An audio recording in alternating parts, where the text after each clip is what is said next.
Hi all, welcome into today's video. I've been noticing some things while doing the urgent quest that I wanted to mention in video form. It won't be an in-depth how-to guide, but more of a tips and tricks with a quick rundown of the fights. I'll be going through both of the two urgent quests, but I'll have timestamps to help split the two up.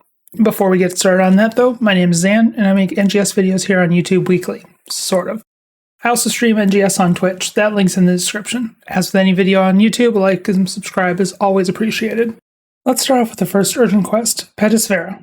This one's the traditional tank and spank where you do as much damage to the boss as you can. This is also the boss that was used for the urgent quest during the beta. Something to note with how the down mechanics work, your whole group should be focusing one foot, that way it can be brought down to its knee, allowing easy access to the chest.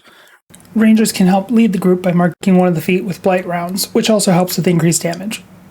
Once you deal enough damage, it'll move on to its second phase, which is where the trickier stuff comes into play. The boss will turn a red color, much like any other Pettas doll, then leap in the air and pepper the field with lasers. When it leaps in the air the first time, keep an eye on it and watch where a yellow light shines from. You can see here it's on its right, our left, kneecap. It can be either kneecaps or the chest. Either way, your target's now the yellow dot. Each of the crystal locations can be broken, and that leads to the first trick. If you do break the back crystal, it'll no longer have the ability to fly. If your group is mostly melee, or you're trying to solo it and not have to deal with the height issues, try breaking it.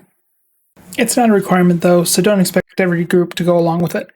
Anyway, break the crystal head in the yellow dot, wail on it, dodge the bursts and lasers, and you're good. GG, enjoy your loot and XP. Something I heard in chat one time was that breaking more crystals would give you more loot. I haven't seen any evidence of this, and while it has been used before in base PSO2, it hadn't really been used as a mechanic since Baron Blossom at the end of episode 3. Basically, just focus on the weak spot crystal and maybe the back crystal. Nex Vera is a bit more challenging, but mainly with the number of mechanics involved compared to Pettas. This has 3 trash mobs on the way in. The first is a basic fight with dolls and wildlife, the second is dolls with a Varus, and the third is a Nogolith with 4 dots and a mix of Pettas and wolves. Clear the mobs, then focus the mini-bosses. Easy peasy. The only thing that can break here is the tail, but I haven't personally noticed any difference in the attack it uses, so it might be like Monster Hunter where the tail just adds to the spin radius. This boss also has 2 phases. They're both similar in the types of attacks Nex uses, but the second phase has 3 heads to worry about instead of the one that it starts with. The first phase starts off in the same vein as Pettas, aim for one spot for the party to attack to increase the down meter. This is easier said than done as Nex likes running around. Nex has a few different attacks that it uses on both phases. It has a charge where it opens up its weak points for a few seconds, then leaps back and lets out a line of fire breath, sweeping part of the map. This becomes 3 lines during phase 2. One tip, use the terrain. If the breath starts from a higher area, it'll miss you if you're in a dip. It also has an orb mechanic that acts like a pseudo DPS check. If you play it on base PSO2, it's exactly like the Persona fight when he drops the orb in the center of the field. As a side note, this is what spurred the idea for the video, as not everyone either notices or knew this was a thing. If you stop the ball, or 3 in phase 2, it'll daze Nex shortly and deal a good chunk of damage to it. If you don't, it'll let out a powerful AoE attack that you'll need to dodge out of.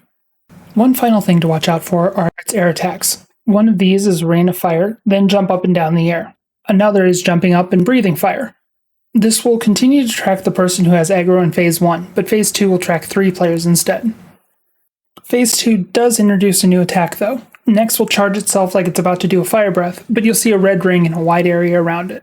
This means it's about to do a powerful AoE attack and you'll need to be ready to dodge.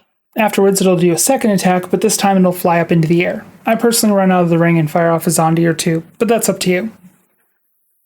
With that, it should sum up everything in a nutshell. If there's anything you feel like I missed, let me know in the comments below. If you liked what you saw, hit that like button. If you want to see videos as they get posted, hitting that sub button and the bell icon would be appreciated, as we're a little over halfway to our first goal of 100 subs. If you'd like to ask questions in real time, I stream Friday nights at 7 PDT at twitch.tv/ZanTM, and I'll try to answer the question the best I can. Thanks again for watching, and see you next time.